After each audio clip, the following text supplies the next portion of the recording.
बेटा आप लोगों का जो ये 6 डोमेन थ्योरी थी that is given by the Carl Woese. इन्होंने जो आपका मोनेरा किंगडम था उस मोनेरा किंगडम को दो अगेन नए किंगडम्स में डिवाइड कर दिया था, राइट। तो first is archaebacteria, second that is your you bacteria. इन्होंने जब आपके मोनेरा को दो किंगडम्स में डिवाइड किया तो ऑब्वियसली इनको कुछ यहाँ पे नई चीजें नजर आई, right. And what was that, जो इनका राइबोसोमल आरएनए था आर्कीबैक्टीरिया और यू बैक्टीरिया में वो थोड़ा सा अलग था, और इसी राइबोसोमल आरएनए की वजह से जो आपके मोनेरा किंगडम थे उनको डिवाइड कर दिया आर्कीबैक्टीरिया और यू बैक्टीरिया में, राइट। एंड किंगडम से भी बड़ी एक और कैटेगरी बना दी, दैट वाज डोमेन। तो आपके 3 डोमेन बना दिए गए, दैट इज आर्की जिसके अंदर आर्कीबैक्टीरिया आ गए, दूसरा यू बैक्टीरिया डोमेन उसके अंदर सेम वही उनका किंगडम रख दिया, that is you bacteria. And the last that is यूकैरिया। यूकैरिया that is eukaryotes. तो इसमें सारे के सारे जो यूकैरियोट्स थे वो इंक्लूड कर दिए, लाइक प्रोटिस्टा, फंजाई, प्लांटी और एनिमलिया, ये सब आपके यूकैरिया के अंदर आ गए। तो ये किसने दिया, कार्ल वोज ने दिया। और जो दिया उस क्लासिफिकेशन जो ये दिया उन्होंने 6 किंगडम क्लासिफिकेशन किस बेस पे दिया, on the basis of 16S ribosomal RNA, इस बेस पर, ठीक। नाउ हम नेक्स्ट टॉपिक में मूव करते हैं।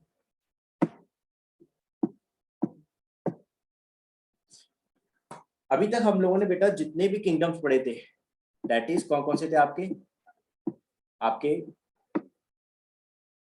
That was Monera, protista, fungi, Plantae और एनिमलिया, ये 5 किंगडम्स हमने पढ़े। ये 5 किंगडम्स जो थे इन सभी का कंपैरिजन जो है वो हम लोगों ने यहाँ पे डिस्कस किया हुआ है, राइट। तो मैं इन पॉइंट्स को आपको एक बार समझा दे रहा हूँ, आपको सारे के सारे टॉपिक्स नहीं क्लियर हो जाएंगे, दैट इज वेरी इंपॉर्टेंट, क्योंकि नीट में क्वेश्चन इन्हीं में से आता है, मैंने आपको बताते हुए चल रहा था। तो लाइक सबसे पहले हम लोग बात करते हैं, the first one is that is your cell type. तो जब हम सेल टाइप की बात करते हैं तो आपको पता है मोनेरा में मैंने आपको बताया था सारे के सारे प्रोकैरियोट्स आते हैं, एंड ये प्रोकैरियोट्स जो हैं सारे हमेशा कैसे होते हैं, दैट इज ऑलवेज यूनिसेलुलर। तो इसमें आपको कोई प्रॉब्लम नहीं होनी चाहिए, राइट। प्रोकैरियोट्स की बात कर रहे हैं मींस वो हमेशा यूनिसेलुलर ही होंगे, ये बात आज आप क्लास में समझ के जाओ, अच्छे से दिमाग में रख लो, प्रोकैरियोट्स है दैट इज यूनिसेलुलर है। तो मोनेरा जितने थे सारे के सारे बैक्टीरिया कैसे थे, प्रोकैरियोट्स दैट इज यूनिसेलुलर थे। प्रोटिस्टा के अंदर जो आए दैट इज यूकैरियोट्स आए थे, एंड मैंने आपको एक पॉइंट बताया था कि यूकैरियोट्स कैसे थे, सारे यूनिसेलुलर थे, दीज आर यूनिसेलुलर। तो सिर्फ एक प्रोटिस्टा ही ऐसा आपका किंगडम है जिसमें कि सारे के सारे कैसे होते हैं आपके, दैट इज ये सारे के सारे आपके यूनिसेलुलर होंगे। इस बात को आप बिल्कुल दिमाग में बैठा लीजिए, क्योंकि क्वेश्चन आता है, नीट में क्वेश्चन आता है और सही आंसर देने पे आपके 4 मार्क्स पक्के हैं, इसमें कहीं पे भी मार्क्स नहीं जाएंगे आपके। Protista is the only kingdom which have unicellular eukaryotes. बाकी आपके फंजाई, प्लांटी और एनिमलिया ये सब यूकैरियोटिक हैं, लेकिन कैसे हैं, मल्टी सेलुलर है। बात क्लियर आपको, ये पहला सेल टाइप समझ में आ गया सभी को, बताओ बच्चों, सेल टाइप सभी को समझ में आ गया। फर्स्ट वन, 2 चीजें आपको बस याद रखनी है, प्रोकैरियोट्स वो सिर्फ और सिर्फ आपके किसमें है, इन योर मोनेरा किंगडम, और प्रोटिस्टा में जो आपके यूकैरियोट्स हैं वो कैसे हैं, यूनिसेलुलर है। बताओ मुस्कान बेटा, चंदा बेटा, अजय बेटा, ये बात क्लियर?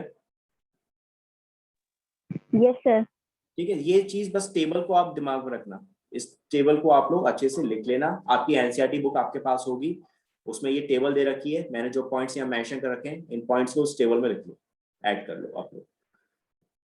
नाउ दूसरा सेल वॉल की बात, आपका सेल वॉल जो है मोनेरा की जब बात करेंगे तो मोनेरा में यहाँ पे जो सेल वॉल दे रखी है वो कैसी है, दैट इज नॉन सेलुलोजिक, यानी कि सेलुलोज नहीं होता। सेलुलोजिक जो सेल वॉल होती है वो सिर्फ प्लांटी में होती है, प्लांट्स के अंदर आपकी जो सेल वॉल होती है वो सेलुलोज की बनी है, लेकिन मोनेरा के अंदर जो आपकी सेल वॉल है वो सेलुलोज की नहीं है, दैट्स व्हाई यहाँ क्या मेंशन किया, दैट इज नॉन सेलुलोजिक। बात समझ में, ये आपकी कैसी हो गई, this is non cellulosic.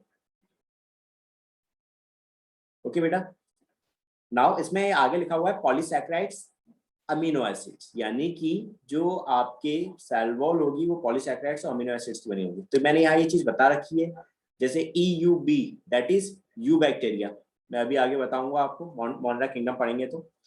You bacteria जो होते हैं इनके अंदर आपकी जो सेल वॉल है वो पेप्टाइडोग्लाइकेन की बनी होती है। मैंने इससे पहले जो वो ट्री बनाया था उस ट्री में भी ये चीज मोनेरा में समझाई थी कि उनकी सेल वॉल के बेस में दो कैटेगरी थी, यू बैक्टीरिया, आर्की बैक्टीरिया। यही पॉइंट मैंने यहाँ लिखा हुआ है, यू बैक्टीरिया की सेल वॉल किसकी बनी है, पेप्टाइडोग्लाइकेन की, जबकि आर्की बैक्टीरिया की सीडोम्यूरिन की बनी होती है। यू कैन सी हियर, मैंने आपको ये पॉइंट्स यहाँ पे भी समझाए थे।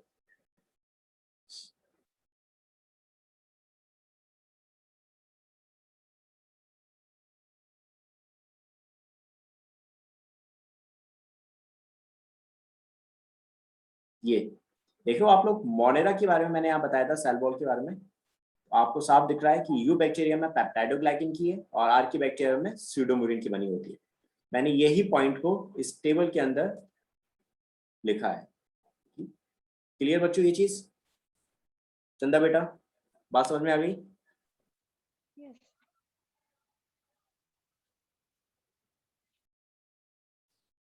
नाउ अब बात करते हैं प्रोटिस्टा की। तो प्रोटिस्टा के अंदर सेल वॉल जो होती थी, लिखा हुआ है यहाँ पे दैट इज प्रेजेंट इन सम, यानी कि किसी में होगी और किसी में नहीं होगी। मैंने ये पॉइंट आपको यहाँ पे भी डिस्कस किया था। जब हम प्रोटिस्टा की बात करते थे तो उसमें डायटम्स के अंदर तो सिलिका की सेल वॉल होती है, जबकि प्रोटोजोअन्स की बात करें तो उसमें नहीं होती थी, राइट? सी ये देखो आप, प्रोटिस्टा के बारे में जब हमने बात करी थी तो यहाँ देखा था आपने, डायटम की सेल वॉल तो सिलिका की बनी है, लेकिन जो आपके प्रोटोजोअन्स होते थे उनमें सेल वॉल नहीं होती थी। इसी पॉइंट को मैंने आपको यहाँ बताया है, यही पॉइंट यहाँ पे हमने समझा है। Present in some, clear, like diatoms में सिलिका की सेल वॉल है और प्रोटोजोअन्स में सेल वॉल नहीं है। सो प्रोटिस्टा के अंदर सेल वॉल हो भी सकती है और नहीं भी हो सकती। फंजाई के अंदर जो सेल वॉल होगी वो काइटिन की बनी होगी। लास्ट स्लाइड में हमने ये चीज बात करी थी आपके, हमेशा जो हम बात करेंगे इनकी,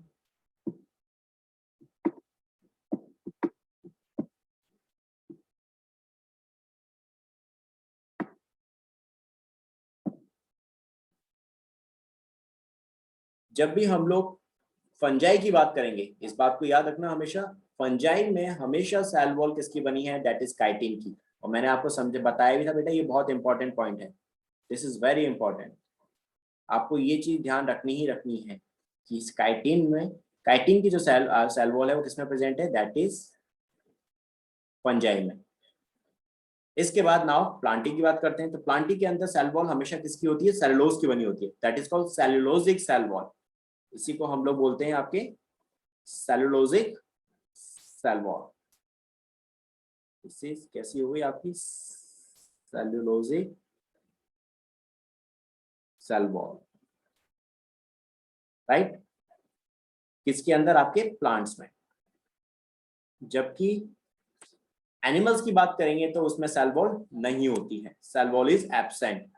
लेकिन यहाँ मैंने एक पॉइंट और बता रखा है कि जैसे कि अगर आपके इंसेक्ट्स की बात करें, जब अरिस्टोटल ने क्लासिफिकेशन दिया था तो एनिमल्स को जो डिवाइड किया गया था, रेड ब्लड और एक जिनमें रेड ब्लड नहीं थे, जिनमें रेड ब्लड नहीं थे उनमें भी हमने फर्दर डिवाइड किया था, एक जिनमें कि आपके हार्ड स्केलेटन होता था और एक जिनमें की सॉफ्ट बॉडी होती थी, हार्ड बॉडी और सॉफ्ट बॉडी। इंसेक्ट्स का मैंने एग्जांपल दिया था वहां पे, इंसेक्ट्स के अंदर हमेशा एक्सोस्केलेटन किसका बना होता है, काइटिन का। और इसी तरह आपके जो अर्थवॉर्म होते हैं that is comes into annelids. Earthworm किस में आते हैं, आपके एनिलिड्स में आते हैं। तो इनमें इनके माउथ के बाहर एक पार्ट होता है दैट इज कॉल्ड सीटी, ये भी काइटिन का बना होता है। तो केवल 3 चीजें हैं जिनको आपको याद रखना है जो काइटिन की हैं, फंजाई की सेल वॉल, इंसेक्ट्स का स्केलेटन एक्सोस्केलेटन और अर्थवॉर्म का सीटी, ये तीनों काइटिन का बना है। बस ये तीनों चीजें आपको दिमाग में रखनी है।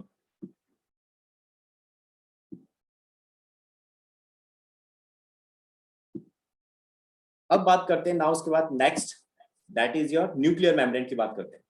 न्यूक्लियर मेम्ब्रेन, सीधी सी बात है, प्रोकैरियोट्स के अंदर न्यूक्लियर मेम्ब्रेन नहीं होती न्यूक्लियस के चारों तरफ, सो दैट्स व्हाई इनके न्यूक्लियस को हम क्या बोलते हैं, स्यूडो न्यूक्लियस।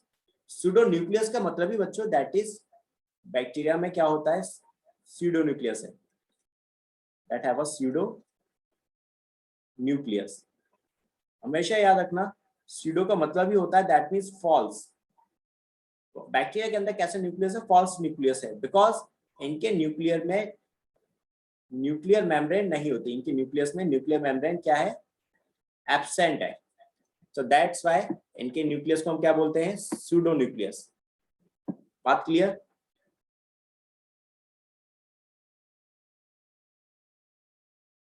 ये बात समझ में आई?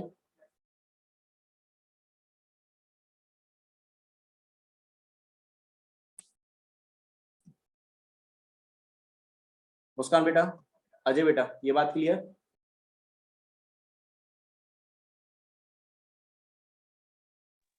Yes, sir. अब आ जाते हैं नाउ उसके बाद, मोनेरा में तो आपका न्यूक्लियर मेम्ब्रेन है नहीं, तो दैट्स व्हाई वहां पे क्या है, वो एब्सेंट है, स्यूडो न्यूक्लियस है। न्यूक्लियस कैसा है, दैट इज स्यूडो न्यूक्लियस है। जबकि प्रोकैरियोट्स की अगर हम बात, आई मीन यूकैरियोट्स की बात करें, प्रोटिस्टा से, प्रोटिस्टा, फंजाई, प्लांटिया और एनिमेलिया, तो सभी में न्यूक्लियर मेम्ब्रेन प्रेजेंट होती है, यानी they all have a true nucleus. इनके न्यूक्लियस के चारों तरफ न्यूक्लियर मेम्ब्रेन है, तो इन सभी में कैसे हो गया, ट्रू न्यूक्लियस हो गया। और सिर्फ मोनेरा के अंदर कैसा न्यूक्लियस है, दैट इज फॉल्स। अब इसके बाद नाउ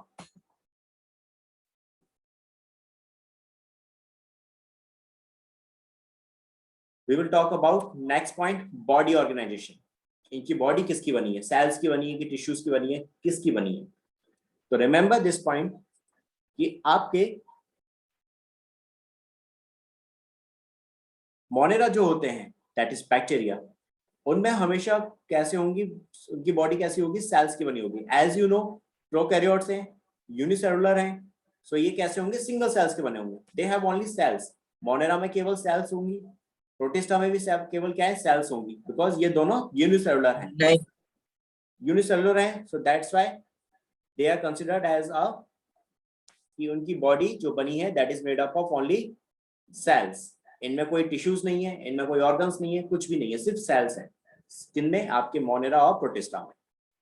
देन फंजाई की बात करते हैं, तो फंजाई में मल्टी सेलुलर स्ट्रक्चर होता है, means more than one cell present है, लेकिन इनमें जो टिश्यूज होते हैं वो कैसे होते हैं, लूज होते हैं, यानी कि वेल डेवलप नहीं है अभी। टिश्यूज कैसे हैं, that is loose, not a well develop. तो आप ये चीज ध्यान रखेंगे, loose tissue that is present only in fungi, that is not a well developed tissues.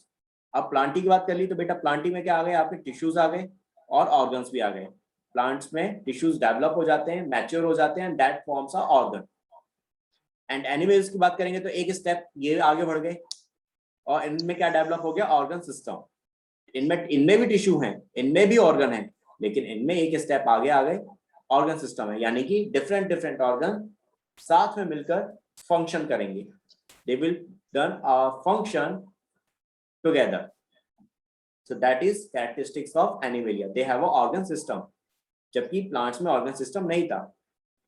Clear body organization? Now the last, mode of nutrition. Monera की बात कर रहे हैं, दैट इज बैक्टीरिया। तो आपके बैक्टीरिया जो होते थे, दो तरह का न्यूट्रिशन शो करते हैं, दैट इज ऑटोट्रॉपिक भी होते हैं एंड हेटरोट्रॉपिक भी होते हैं, दोनों तरह के होंगे यहाँ पे। आपको ये चीज ध्यान रखनी है लेकिन, कि आपके ऑटोट्रॉपिक बैक्टीरिया जो होते हैं वो कम है, मैंने लिख रखा है दैट इज लेस। चले हमने फिर नहीं घुसना। ये नरुल अब्बास जो है, अपने माइक को ऑफ करें। आपके ऑटोट्रॉपिक जो है बेटा, ये कैसे होंगे, कम होंगे, इस बात को याद रखना, बिल्कुल दिमाग में रखो आज, कि आपके ऑटोट्रॉपिक कम होते हैं बैक्टीरिया, जबकि हेटरोट्रॉपिक ज्यादा होते हैं। अगर आपसे ये पूछा जाए ओवरऑल कि which type of nutrition found in bacteria, या which type of nutrition found in I mean Monera, okay, and अगर वहां पे ऑप्शन दे रखे हैं, लाइक 4 ऑप्शन दे रखे हैं, हेटरोट्रॉप्स, ऑटोट्रॉप्स, ओके, सैप्रोफाइट्स, ठीक है, या फिर सपोज करो कीमोसिंथेटिक। तो ऑटोट्रॉप्स भी हैं और हेटरोट्रॉप्स भी हैं, आपको पता है, लेकिन जो मेजोरिटी है वो किसकी है, हेटरोट्रॉप्स की है। तो आप किसको मार्क करोगे, हेटरोट्रॉप्स को करोगे। क्लियर बेटा ये चीज, क्योंकि ज्यादातर आपके हेटरोट्रॉपिक है, अपना न्यूट्रिशन किसी और से लेते हैं। सिर्फ आपके कुछ ही बैक्टीरिया हैं जो कि अपना खाना खुद बनाते थे, आप ऑटोट्रॉप्स। तो ऑटोट्रॉप्स में हमने यहाँ बात करी, देखो समझाया आपको यहाँ पे कि ऑटोट्रॉप्स आपके दो तरह के हो जाएंगे यहाँ पे। एक जो केमिकल्स के थ्रू अपना न्यूट्रिशन लेंगे, दिस वन। एक जो अपने केमिकल्स के थ्रू न्यूट्रिशन ले रहे हैं, दैट इज कीमोसिंथेटिक। और एक जो फोटोसिंथेसिस के थ्रू अपना खाना ले रहे हैं, बना रहे हैं। तो जो फोटोसिंथेसिस करते हैं that is blue green algae या साइनोबैक्टीरिया, इन्हीं का नाम है साइनोबैक्टीरिया और ब्लू ग्रीन एल्गी। देखो इसको ब्लू ग्रीन एल्गी क्यों कहते हैं, मैं आपको यही समझा दे रहा हूं। दैट इज कॉल्ड साइनोबैक्टीरिया और ब्लू ग्रीन एल्गी। देखो इसमें जो साइन है, CYAN, दिस वन साइन, इसका मतलब होता है ब्लू। सो इसकी वजह से इसका नाम ब्लू पड़ गया, because of sine, that means blue. Okay, अब समझ में आ गया। पहले तो ब्लू ग्रीन एल्गी, ये जो नाम है इसका ब्लू कैसे आया, because of this sign. Sign का मतलब ही ब्लू होता है, इनकी कॉलोनी जब बनती है तो ये ब्लू कलर की दिखती है ज्यादातर, तो दैट्स वाई ब्लू हो गया। नाउ ग्रीन, इनको ग्रीन क्यों बोला, ग्रीन इसलिए because it has a chlorophyll A. इनमें कौन सा क्लोरोफिल होता है, दे हैव अ क्लोरोफिल ए। और अगर एंड प्लांट्स की बात करें तो प्लांट्स में भी क्लोरोफिल ए ही होता है, they have also chlorophyll A. So that's why because of this chlorophyll A जो कि इन साइनोबैक्टीरिया में प्रेजेंट है, that's why they are considered green, ये ग्रीन होते हैं। तो इनका क्लोरोफिल और प्लांट का क्लोरोफिल सेम है। और इनके कैरेक्टरिस्टिक्स, क्योंकि इनमें भी कोई रूट स्टेम लीफ जैसी स्ट्रक्चर नहीं होती, एल्गी की तरह इनमें भी क्या होता है, they have also thallus organization, इनमें भी थैलस होता है। मैंने समझाया था थैलस का मतलब, जिनमें रूट स्टेम लीफ नहीं होती, दिस काइंड ऑफ स्ट्रक्चर। तो दैट्स व्हाई अब आपको समझ में आया इसको ब्लू ग्रीन एल्गी क्यों कहते हैं, बिकॉज ब्लू कलर शो करता है, कॉलोनी की फॉर्मेशन जब करते हैं तो ब्लू कलर शो करते हैं, साइन का मतलब भी ब्लू होता है। एंड देन ग्रीन, क्योंकि इनमें क्लोरोफिल ए है जो कि प्लांट्स की तरह है, बिल्कुल same. And last that is algae, इनका स्ट्रक्चर जो है एल्गी की तरह ही होता है, that's why they are called blue green algae. Is it clear, ये है नहीं ब्लू ग्रीन एल्गी, ये एल्गी नहीं है, दीज आर बैक्टीरियाज, बट इनमें सिमिलरिटीज जो है, दैट्स व्हाई इनका नाम हमने ब्लू ग्रीन एल्गी रखा। क्लियर ही बात बेटा, चंदा बेटा, मुस्कान बेटा, ये बात क्लियर हुई आपको। Yes sir.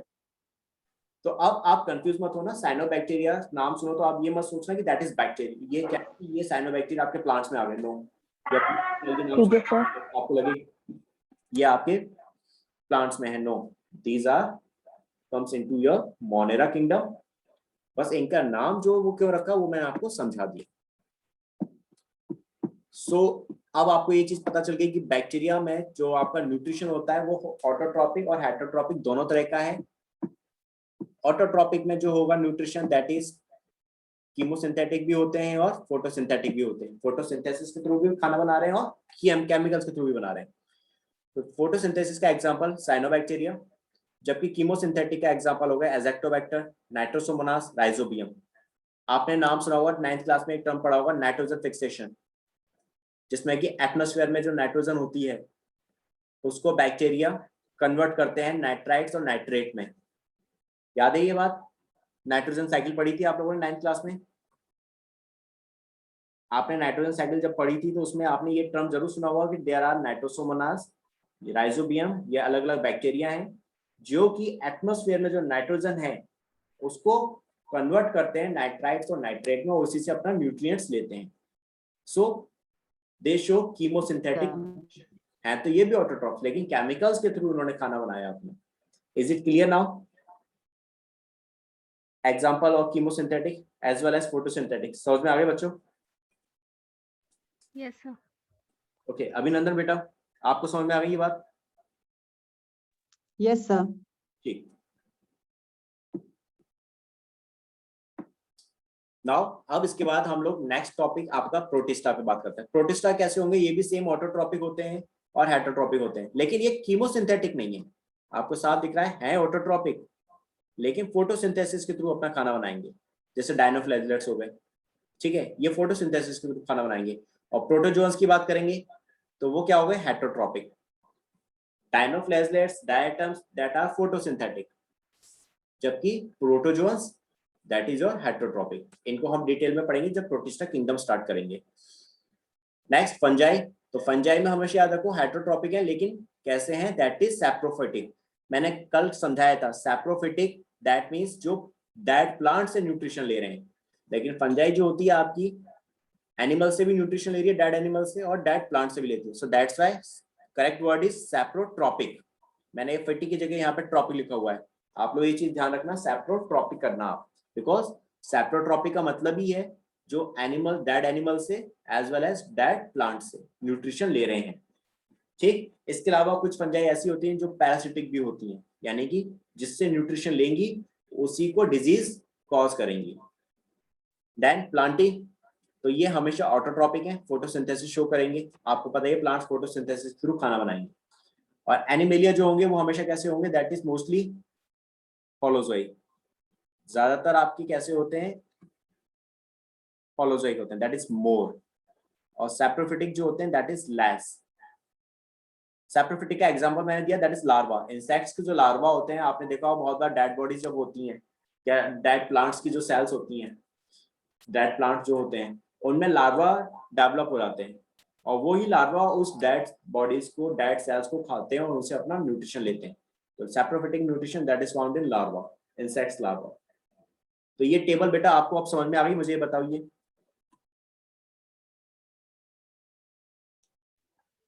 Yes sir. Yes sir. अभिनंदन बेटा, आपको समझ में आ गई table? Yes sir. Okay, and Kashif and Abbas, आप लोगों को क्लियर हुआ कुछ चीज?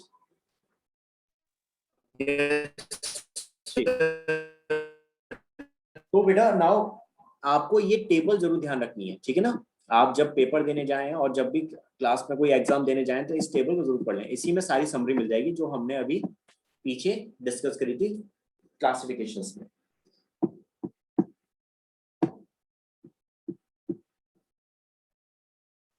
अब आते हैं नाउ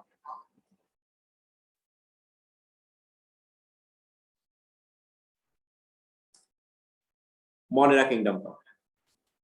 मोनेरा, अब आपको इतना समझ में आ चुका है कि मोनेरा के अंदर कौन से ऑर्गेनिज्म आएंगे, दैट इज आपके बैक्टीरिया, ठीक। देखो मोनेरा की जब बात करते हैं तो सबसे पहले बैक्टीरिया जो आते हैं इसके अंदर वो कैसे होते हैं, सारे के सारे abundant. Abundant that means cosmopolitan. Cosmopolitan का मतलब होता है बेटा जो हर जगह मिले,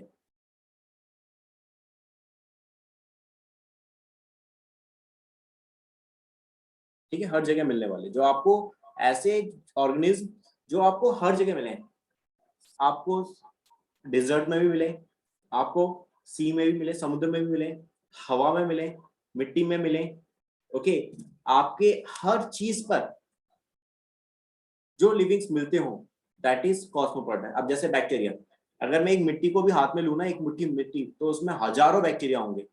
आप जिस मोबाइल से पढ़ रहे हो, आप जिस लैपटॉप से देख रहे हो, उसमें हजारों बैक्टीरिया हैं। इवन आपको ताज्जुब होगा, हमारी स्मॉल इंटेस्टाइन तक के अंदर बैक्टीरिया होते हैं जो खाने को डाइजेस्ट कराने में हेल्प करते हैं। तो सोचिए ये हर जगह मिलते हैं, एवरीवेयर। सो दैट्स व्हाई इनको हम क्या बोलते हैं, कॉस्मोपॉलिटन या अबंडेंट। ये बात समझ में आ गई? ये दोनों टर्म्स क्लियर? अबंडेंट अगर आप कहीं पढ़ें या कॉस्मोपॉलिटन, दैट मींस वो हर जगह मिल रहे हैं, that are found everywhere. Now इसके बाद आपके जो बैक्टीरिया होते थे, मैंने भी बताया हर जगह मिलते हैं, तो ये एक्सट्रीम कंडीशंस में भी मिलते हैं, that is found in extreme conditions. Extreme conditions का मतलब आर्की बैक्टीरिया जो मैंने कल समझाया था कि खतरों के खिलाड़ी, याद है कल मैंने ये टर्म यूज किया था, खतरों के खिलाड़ी हैं। ये हर उन जगहों पे मिलेंगे जहां पे कॉमन सिंपल लिविंग ऑर्गेनिज्म नहीं मिल सकते, सर्वाइव ही नहीं कर सकते, वो ये वहां सर्वाइव करते हैं। जैसे कि हॉट स्प्रिंग, गर्म पानी के फव्वारे जो होते हैं, स्नो हो गई, जहां पे कि माइनस में टेम्परेचर होगा, उस स्नो के अंदर भी मिलेंगे। डीप ओशंस में मिलेंगे, मैंने कल बताया भी था। इतने गैलन वाटर होता है जिसका प्रेशर हम तक नहीं झेल पाते, इंसान की बॉडी फट जाए, उस प्रेशर में भी ये आर्की बैक्टीरिया सर्वाइव कर रहे हैं। सो दैट्स व्हाई ये कैसे हो गए सब आपके, that is these all are cosmopolitan. Clear बच्चों, ये समझ में आ गया आपको कहानी? Yes sir. ठीक बेटा,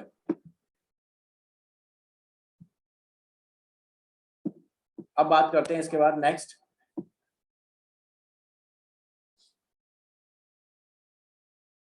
ये जो होते थे इनको फाइंड आउट किसने किया था? देखो ये कुछ हिस्ट्री है, कुछ पॉइंट्स हैं जो आपको ध्यान रखने होते हैं, पूछे जा सकते हैं, इसलिए मैंने नोट्स करके अलग से बताया। बैक्टीरिया को जो फाइंड आउट किया था वो किया था एंटोनी वॉन ल्यूवेनहॉक ने। आपने इनका नाम सुना होगा जब आपने सेल चैप्टर पढ़ा था, सेल चैप्टर में पढ़ा था। सेल की जो डिस्कवरी करी थी वो की थी आपकी, दैट इज, एक सेकंड बेटा होल्ड करना।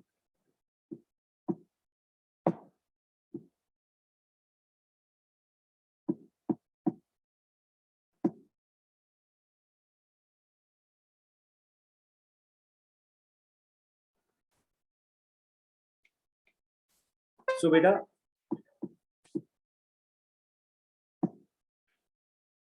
ये जो चीज हमने पढ़ी थी, आपने 9th क्लास में अपने चैप्टर में पढ़ा होगा कि सेल्स को जो डिस्कवर किया था रॉबर्ट हुक ने किया था, लेकिन लिविंग सेल्स के बारे में जब हमने बात करी थी तो उसका क्रेडिट दिया जाता था एंटोनी वॉन ल्यूवेनहॉक को। तो इन्होंने जो लिविंग सेल फाइंड आउट की थी वो एक्चुअल में बैक्टीरिया को ही किया था इन्होंने फाइंड आउट, लेकिन उसको जो नाम दिया था वो दिया था एनिमोक्यूल। बैक्टीरिया नाम नहीं दिया इन्होंने कहा एनिमोक्यूल्स होते हैं और ये लिविंग्स होते हैं, सेल्स हैं, लिविंग सेल हैं। सो लिविंग सेल का जो क्रेडिट था that is goes to Antonie van Leeuwenhoek. Then animalcule के बारे में जो उन्होंने बताया था अपनी इस बुक में जो उन्होंने पब्लिश करी थी उसमें बताया that is the secrets of nature. Book का नाम क्या है? Secrets of nature. ओके बेटा, नाउ इसके बाद बैक्टीरिया टर्म जो दिया था वो दिया था आपके एब्जेकॉन और एरेनबर्ग। ये दो अलग अलग साइंटिस्ट हैं जिन्होंने साथ में काम कर रहे थे और इन्होंने ये बैक्टीरिया टर्म प्रपोज किया। तो बैक्टीरिया को फाइंड आउट जो किया था that is Antony van Leeuwenhoek. ये पूछा जाता है इसलिए ध्यान रखेंगे इस चीज को आप लोग, Antony van Leeuwenhoek that is. Yes sir. लेकिन जो आपका नाम दिया था बैक्टीरिया टर्म जो दिया था वो आपके किसने दिया? साइंटिस्ट ने, that is given by your एब्जेकॉन एंड एरेनबर्ग।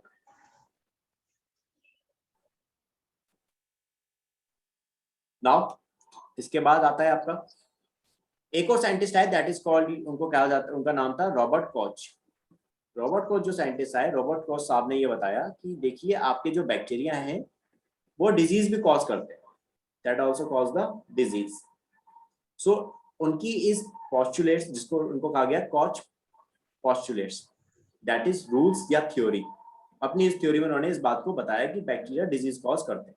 सो इसके लिए उनको नोबेल प्राइज में मिला कि भाई आपने बहुत अच्छी चीज बताई, क्योंकि इनसे पहले किसी ने भी ये बात नहीं बताई थी कि बैक्टीरिया डिजीज कॉज कर सकते हैं।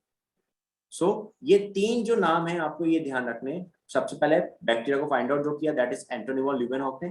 बैक्टीरिया टर्म जो दिया दैट इज एब्जेकॉन और एरेनबर्ग। एंटोनी वॉन ल्यूवेनहॉक ने उन्होंने जो नाम दिया था दैट इज एनिमोक्यूल नाम दिया था, इसको भी ध्यान रखेंगे, दैट इज एनिमोक्यूल नाम था ये। जबकि आपके ये जो साइंटिस्ट थे रॉबर्ट कॉच, इन्होंने ये बताया कि बैक्टीरिया डिजीज कॉज करते हैं। तो सबसे पहले हमने पता कर लिया कि बैक्टीरिया होते कहाँ हैं, ये सब जगह हैं, दैट इज कॉस्मोपॉलिटन है। अब बात करते हैं इसी के आगे।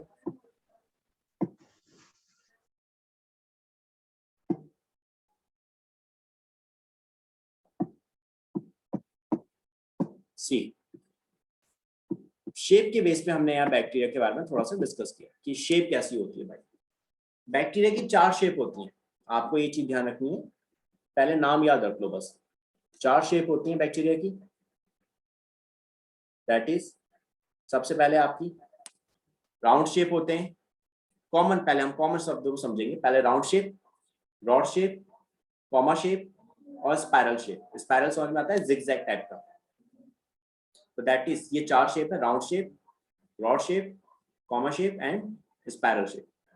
आपका सबसे पहले राउंड शेप, तो राउंड शेप जो होता है दैट इज, ये क्या हो गया आपका कोकस, इसको बोलते हैं हम coccus. Round shape that is called coccus, rod shape that is called bacillus, then comma shape that is called vibrium, and last spiral shape that is called spirillum.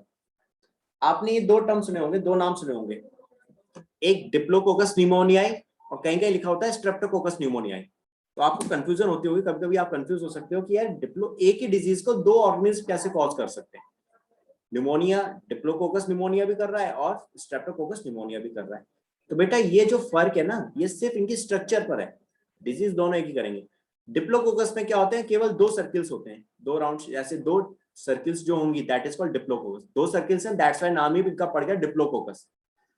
ठीक है, अगर तीन आ जाए, सपोज करो ऐसे है 1 2 3, मैंने ऐसे दिखा दिया. अगर तो अगर ये तीन है तो दैट इज ये क्या हो जाएंगे आपके ट्रिप्लोकोकस. दैट इज ट्रिप्लोकोकस हो गया क्योंकि तीन है. बात समझ में आ रही? तो आपका जो स्ट्रेप्टोकोकस होता है, उस स्ट्रेप्टोकोकस में ऐसी चेन प्रेजेंट होती है, number of circles are present that form a chain. So इसी वजह से इसका नाम क्या पड़ गया, स्ट्रेप्टोकोकस. तो आपको ये चीज समझ में आ गई. डिप्लोकोकस और स्ट्रेप्टोकोकस में जो फर्क है केवल उनके स्ट्रक्चर पर. दोनों ही कोकस शेप में है, और कोकस का मतलब दैट इज योर स्फेरिकल या राउंड शेप. क्लियर बेटा, पहला पॉइंट. चंदा बेटा, मुस्कान बेटा, अभिनंदन बेटा. Yes sir. Yes sir. ठीक, सिर्फ आपको ये. Yes sir, crystal clear.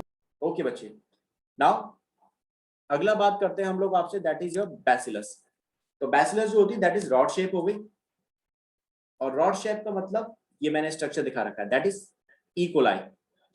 ठीक, एस्केरिशिया कोलाई जो होता है ये इसकी रॉड शेप है. कॉमन अगर आप माइक्रोस्कोप में देखोगे ना ओवरऑल, तो आपको इस तरह से रॉड स्ट्रक्चर दिखाई देगी, लाइक दिस, इस तरह की स्ट्रक्चर दिखेगी. ठीक है, मैंने इसी को थोड़ा सा और डिटेलिंग में समझाया है. इसके अंदर ये जो स्ट्रक्चर है, ये जो दिखी है दैट इज एंडोस्पोर. ये आपको दिख रहे होंगे, ये जो दिखा रहा हूं मैं, दिस इज एंडोस्पोर. ये एंडोस्पोर बहुत इंपॉर्टेंट होते हैं, रिप्रोडक्शन के टाइम में बहुत हेल्प करते हैं. एक्चुअल में एंडोस्पोर जो होते थे बेटा, जब अनफेवरेबल कंडीशंस आती हैं तो बैक्टीरिया क्या करते हैं, अपने आप को बचाते हैं. मतलब जब ऐसी कंडीशन आ गई जिसमें कि सर्वाइव करना मुश्किल है, तो भाई ये अंडरग्राउंड हो जाएंगे. अंडरग्राउंड का मतलब है अपने आप को बचाने के लिए एंडोस अपने चारों तरफ स्पोर्स बना लेंगे अपने, और उस स्पोर्स के अंदर ये खुद को प्रोटेक्ट रखेंगे. और जैसे ही फेवरेबल टाइम आएगा ये स्पोर्स बाहर आएंगे और इसी से बैक्टीरिया डेवलप हो जाएगा. तो इन्हीं को हम क्या बोलते हैं, एंडोस्पोर्स, क्योंकि ये बॉडी के अंदर है इनकी. बात समझ में आई? Endospore clear?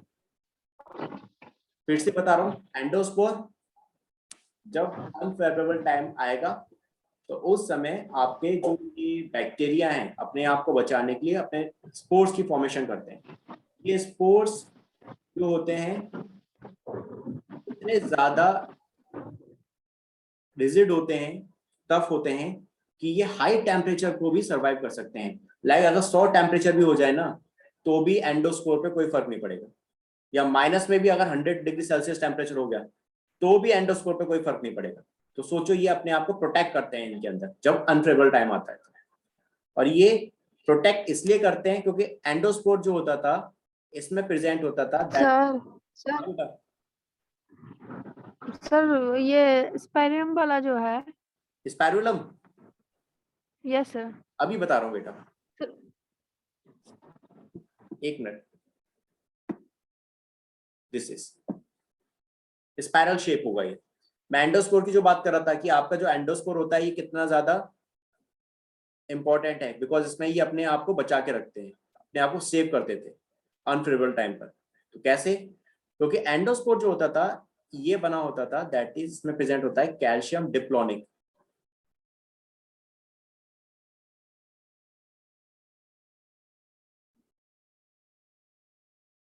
ऐसे इसमें होता है कैल्शियम डाइक्रोनिक एसिड. इसी की वजह से एंडोस्पोर जो होते थे हाई टेम्परेचर को भी आसानी से टॉलरेट कर लेते हैं. ये मैं अभी आगे बताऊंगा. Because of calcium dichronic acid endospore जो होते हैं ये हाई टेम्परेचर को भी इजीली टॉलरेट करते हैं. ये बात समझ में आ गई चंदा बेटा, मुस्कान बेटा? एंडोस्पोर समझ में आया? पहले बता दो. अच्छे समझ में आ गए ना? Yes sir. ठीक.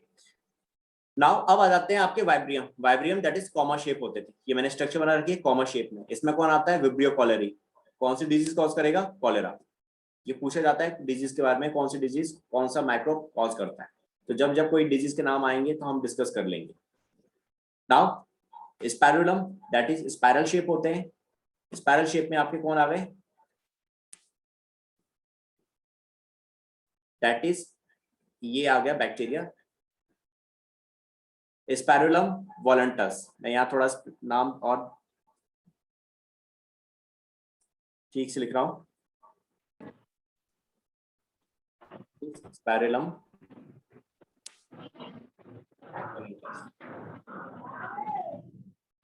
ये बैक्टीरिया की जो शेप होती है स्पाइरल शेप होती है लाइक दिस, ये देख रहे हो। और इनमें दोनों एंड पे फ्लैजला होते हैं, ये have a flagella on both side. तो ये हो गए bacteria on the basis of their structure, on the basis of their shape. चारों टाइप समझ में आ गए?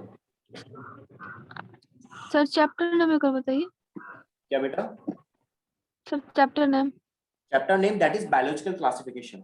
चैप्टर सेकंड है ये आपका। फर्स्ट हो चुका है। फर्स्ट कंप्लीट हो चुका है बेटा। Okay sir.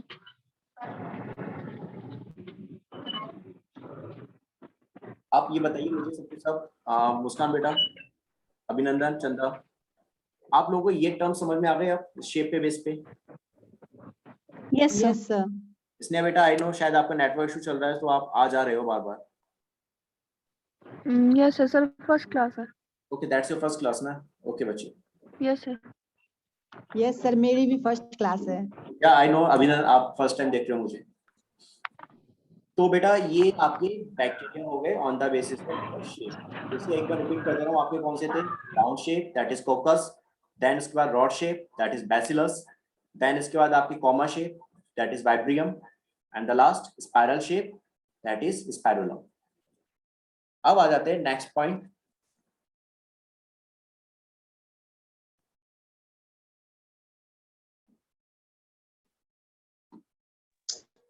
यार ये नेटवर्क भी दिमाग खा-